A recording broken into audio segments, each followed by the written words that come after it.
이제 애굽으로 내려간 형제들이죠. 또 양식을 사러 간 거죠. 우리 임병훈 성도님 이 줄거리 아시죠? 양식 두 번째 사러 간 거예요 이제. 그렇죠? 왜냐하면 저는 설교의 초점을 처음 믿으시는 분들이 알아들어야 설교를 잘한 거거든요.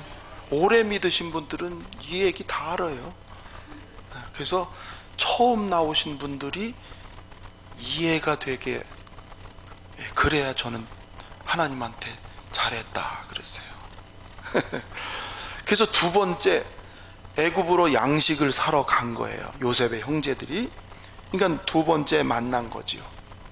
그때 이제 한 자리에 이제 드디어 12형제가 모인 거예요. 요셉이 자기 집의 청지기들에게 이들을 내 집으로 인도해 가라. 내가 정오에 이들과 함께 점심 식사를 하겠다. 그래서 이제 청지기들이 데리고 가는 거예요. 요셉의 관저니까 으리으리하겠죠. 총리 관저니까. 근데 형제들은 두려움이 많아요. 왜? 지난번 곡식 사갖고 갈 때에 자기 자루를 열어보니까 자기가 가져갔던 돈이 그대로 자루 속에 그대로 있는 거예요. 돈다발이 그대로 있는 거예요. 영문을 모르는 거예요. 그러니까 그것 때문에 우리들을 잡아다가 종으로 부리려고, 노예로 부리려고 우리를 집으로 가라고 하는가 보다.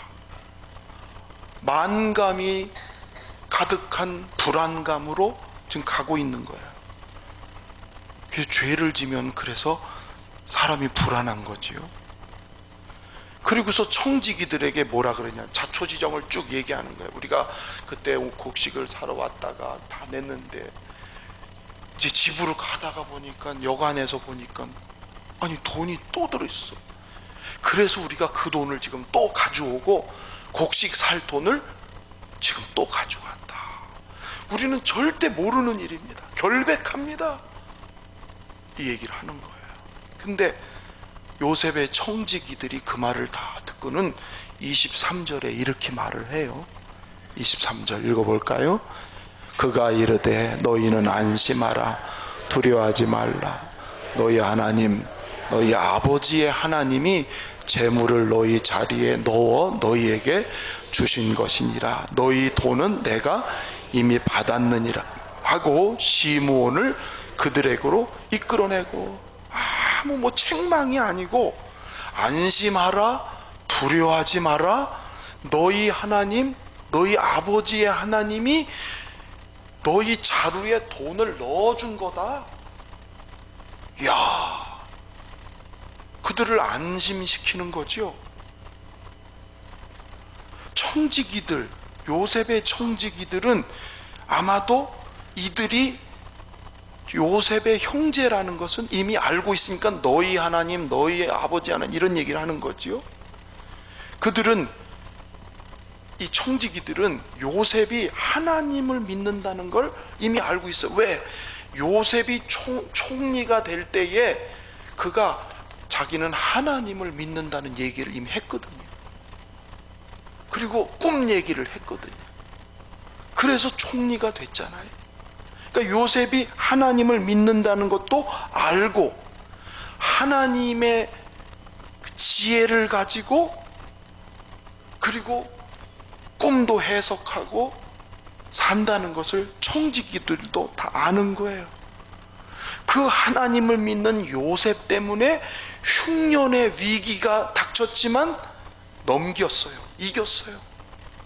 한 사람 요셉 때문에 애굽은 물론 주변의 모든 사람들이 다 살게 됐다는 거 청지기도 알고 있으니까 자연스럽게 청지기들도 그 요셉이 믿는 하나님을 신뢰하고 있는 거예요. 한 사람 때문에. 그러니까 너희가 믿는 하나님, 너희 아버지 하나님이 너희에게 주었다. 사실은 이거 요셉이 시킨 일이잖아요. 자루에다 돈 넣어라, 이건 요셉이 시킨 일인데 이거를 어떻게 이해를 했으면 하나님이 하신 일이라고 얘기를 해요. 하나님이 너희에게 준 거다, 선물로 준 거다. 예. 그러니까 그들도 하나님을 믿는 믿음의 모습을 여기서 볼 수가 있는 것입니다. 자, 요셉의 청지기들이니까 요셉의 가장 가까운 데서 요셉을 잘 봤을 거예요. 그가 공적인 일을 하던 것이든 집에 와서 하는 일이든 공적 사적 일을 다 보았던 것이죠. 요셉의 삶을 너무 잘 아는 거예요. 청지기니까 요셉과 붙어 사는 거예요. 그런데 말이죠, 요셉이 일하는 걸 가만히 보면 애굽의 모든 권한을 다 위임받은 실권자거든요. 예? 왕이 있지만 모든 권한을 다 줬으니까 실권자예요. 그렇게 위임을 받은 실세인 사람답지 않아. 예? 시종 거짓된 모습을 볼 수가 없어요. 그 많은 양식을 다루고 그 많은 돈을 취급하고, 얼마나 많은 돈을 지금 취급하는 거예요. 근데 요셉에게서는 벌써 이렇게 보면 냄새 나는 게 있거든요. 사심이 없으니까. 그리고 그렇게 높은 직위에 있으면서도 자기 집에 있는 사람들을 함부로 대하지 않는 그런 겸손함과 신실한 모습을 옆에서 다 보는 거예요. 그러니까 요셉이 믿는 하나님에 대한 믿음이 가겠어요, 안 가겠어요? 가겠지요. 그게 전도라는 거예요. 그게 선교라는 거예요. 할렐루야. 그런데 우리가 요셉 얘기를 쭉 지금 해왔지만 요셉의 삶을 통해서 그가 어디를 가든지 변하지 않는 거죠. 그렇죠? 보디발의 집에서 머슴살이 할 때, 감옥으로 끌려가서 억울하게 감옥에 있을 때, 또 바로의 술 맡은 떡 맡은 관원장들 그들을 가고 그들을 섬기고 대할 때, 그리고 마지막에는 바로 앞에 쓸 때, 이게 애굽에 내려간 십수년의 시간들이거든요. 어느 곳에 처하든지 이 요셉의 모습은 하나님이 보신다. 하나님 앞에서 하나님이 보시는 그 눈을 의식하면서, 할렐루야. 그러니까 안 믿는, 애굽에 있는 사람들은 하나님을 안 믿는 사람들인데 요셉을 보면서 하나님이 저 사람과 함께 하는구나.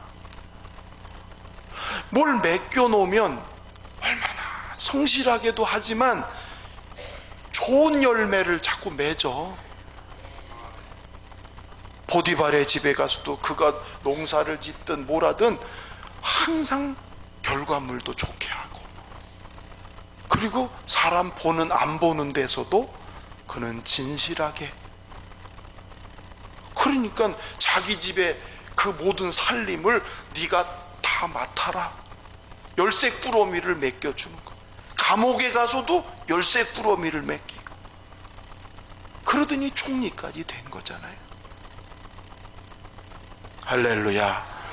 무엇을 하든지 하나님을 의식하기 때문에 사람 보이는데 눈 가리고 아웅이 아니었어요. 하나님이 보시니까 사람을 대하든 일을 맡든 하나님을 섬기듯이, 할렐루야. 그렇게 하면서 감당한 일들이 결과적으로도 좋은 모습들을 맺게 되니까 선한 영향이 가까운 청지기들이 보게 되고, 간수장이 보게 되고, 보디발이 보게 되고, 사람들이 보고 그를 칭찬하게 된 것입니다. 오늘 선교 예배니까 우리가 이런 데 좀 초점을 맞춰야 되겠죠? 애굽에 십수년 살면서 애굽의 문화와 애굽의 풍습에 물들어서 신앙도 변질될 수 있는데 신앙이 변질되질 않았어요. 순결을 지켰어요. 억울함, 얼마나 슬퍼, 얼마나 외로워. 형들한테 배신당하고 팔렸으니까. 그런데 낙심하지 않은 것은 하나님이 나에게 약속을 주셨다는 걸 꼭 붙잡고 그 하나님과 늘 대화하고 교제하면서 믿음의 길을 꿋꿋하게 살아오게 되니까 그게 생활로 나타난 거죠. 은혜를 받으면 생활로 나타나지 않겠어요? 내 안에 하나님의 사랑이 오니까 그 사랑이 흘러가게 되고, 그렇죠? 하나님을 그렇게 가면서 애굽의 험한 시간들을 그리가 성실하게 기뻐하면서 잘 지냈습니다. 자, 여러분, 교회 안에서의 영성 중요해요. 기도 열심히 하고 예배를 바르게 드리고, 그죠? 교회 안에서 맡겨진 사명 잘 감당하는 교회 안에서의 영성 너무 중요해요. 근데 영성이 그걸로 끝나면 반쪽 신앙이에요. 교회 안에서의 영성이 생활로 이어지는 영성으로, 삶 속에 드러나는 신앙으로, 그게 진짜 영성이거든요. 교회 안에서만 있는 영성은 때로는 외식하는 것일 수도 있어요. 사람 보니까. 생활로, 가정으로, 일터로, 거기서 진짜 영성이 나타나는 거거든요. 하나님을 믿는 모습이 생활 속에 나타나는 거거든요. 자녀들이 인정해야 되고 직장에서 사람들이 인정하는, 그게 일터 영성이라고 그래요. 할렐루야. 그렇습니다. 그래서 모이는 신앙도 중요하지만 흩어지는 신앙도, 모여서 우리가 하나님을 찬양하고 기도하고 예배하고 이런 모임의 신앙도 중요하지만, 이제 흩어져서 내가 삶의 현장으로, 할렐루야. 그래서 내가 처한 모든 것이 예배 장소가 되는 거죠. 내가 있는 곳이 예배 장소. 할렐루야.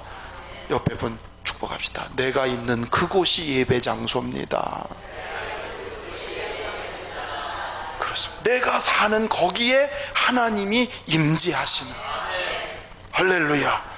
그렇게 사는 게 그게 진짜 영성이잖아요. 아멘. 그렇습니다. 요셉을 생각해 보니까, 교회, 요셉 같은 교회가 있어요? 그 당시에 믿는 사람들이 모이는 장소가 있어요? 없어요. 그런데 그는 자기가 있는 거기가 교회고, 자기가 살고 일하는 현장이 하나님을 만나는 자리가, 그러니까 그 삶이 주변에 가까이 있는 사람들에게, 여러분, 가까이 있는 사람들한테 인정받는 게 진짜 어렵거든요. 그렇죠? 그러니까 저를 알려면 저희 아내한테 물어봐야 돼요. 집에서는 어떠냐고. 아니면 우리 애들한테 물어봐야 돼요. 그런 교회가 있었대잖아요. 임직자 뽑을 때 아버지에 대해서 어떻게 생각하냐 그랬대잖아요. 그렇습니다. 이게 선교고 이게 전도다. 요셉은 일터 선교사로서 멋지게 거기서 하나님의 나라를, 이방 사람의 입에서 하나님을 높이는 일터 선교사가 된 것입니다. 그래서 결국은 몇 주 전에 했던 얘기가 다시 한번 제가 이렇게 할 수밖에 없는데, 요셉은요, 자기가 누구인지를 알아요. 자기가 청직이고 종이라는 자기 신분, 자기의 위치를 항상 기억해요. 하나님이 나를 올리셨지만 하나님이 내려와 그러면 나는 내려가는 거예요. 거기서 괜히 우쭐대고 남보다 내가 잘났고 괜히 어깨에 힘주고 그럴 필요가 없어요. 하나님이 나를 거기 세워주신 것, 그 일을 맡겨주신, 나는 그 역할을 맡겨진 청지기로서 내 신분에 맞게 사는 거지, 내가 스스로 높아지고 스스로 잘났다고 그러는 순간 영성은 깨져버리고 마는 거죠. 그렇죠? 운동선수가 자기 포지션을 지켜야 그 경기를 이기는 거지, 자기가 뭘 해보겠다고 막 오버하면 게임 끝이에요. 또 그는 하나님은 여기 계신다, 여기 계신다. 하나님은 교회만 계신다. 응? 교회 떠나면 안 계신다. 아니죠? 그러니까 생활 속에 연결이 돼야죠. 내가 지금 영업사원이건 직장에 본 사원이든 일터 남의 집에 농사를 지러 가든 거기 하나님이 계시다. 그러면 내가 사람을 만날 때도 하나님 앞에서 만나고, 내가 남의 집에 일을 해줘도 하나님 앞에서 일하고, 하나님은 여기 계신다. 할렐루야. 그리고 사람은 죄에 취약합니다. 유혹에 취약한 거예요. 언제든지 빨리 죄의 자리는 피하는 게 상책이요. 유혹이나 시험의 자리는 자꾸 피해야 돼요. 예? 좋은 것은 빨리 선택하고 빨리 순종하고, 그렇죠? 악의 자리는 빨리 피하고, 그게 영성을 유지하는 방법이에요. 그래서 시편 1편처럼 악인들의 꾀에 빠지지 않고 죄인들의 길에 서지 않고 오만한 자의 자리에 앉지 않고 오직 하나님 말씀을 즐거워해서 그 말씀을 주야로 묵상하는, 즉 그 말씀을 따라가는, 그게 복이 있다.